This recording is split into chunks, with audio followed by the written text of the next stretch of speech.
Hi అండి అందరికీ. అందరూ ఎలా ఉన్నారు? బాగున్నారా? నేనైతే పూజ అయితే స్టార్ట్ చేసిన అనమాట. పొద్దున్నే అయితే పూజతోనే స్టార్ట్ చేసిన ఈ వీడియో ఎక్కువ పోవాలని మనస్ఫూర్తి అయితే కోరుకుంటున్నా. ఇప్పుడైతే దేవుని అయితే దండం అయితే పెట్టుకొని వేసిన. వీళ్ళు ఎంతమంది డైలీ పూజ చేస్తారు?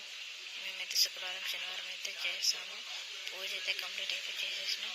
అయితే మా తేజుకి అయితే దోశ అయితే వేస్తున్నాం అనమాట. పిండి అయితే చాలా బాగా వచ్చింది. ఒక్కోసారి అయితే పిండి అసలు రాదనమాట. ఈరోజు అయితే బాగానే వచ్చింది. పిండి బాగా ఉబ్బిందనమాట. పిండి అయితే కొంచెం అయితే కలబెట్టి ఆడవేస్తే పెట్టినా అనమాట, కొంచెం ఉబ్బుతుందని. అంతలోపు టీ తాగిన సామాన్లు ఉంటే అయితే క్లీన్ అయితే చేసేసిన అనమాట. అందులోపు మా తేజు వచ్చి దోశ అయితే వేసేయమని, అందుకే ఆ పాప బాగా ఆడుకుంటాను, నేనే ఇటుకు రా పాప దోశ వేసేసంటే పైన ఎత్తి కూర్చోపెట్టానింది. అందుకే ఆడైతే కూర్చుంది.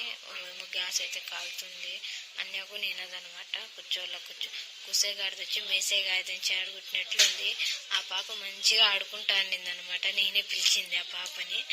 చూడండి వీడియోకి అయితే ఎలా హాయ్ చెప్తుందో. నా చిట్టుతల్లి మీకు నచ్చితే చిన్న లైక్ చేసి సపోర్ట్ చేయండి ప్లీజ్. ఇక్కడైతే దోశ అయితే వేసేసిన అనమాట. అది బొమ్మ దోశ. పిల్లోళ్ళకి ఇట్లా మామూలుగా నార్మల్ దోశ కన్నా బొమ్మ దోశ వేస్తే చాలా హ్యాపీగా ఫీల్ అవుతారు, కొంచెం తినాలా అనిపిస్తుంది కదా. అందుకే ఇలాగైతే వేస్తానన్నమాట.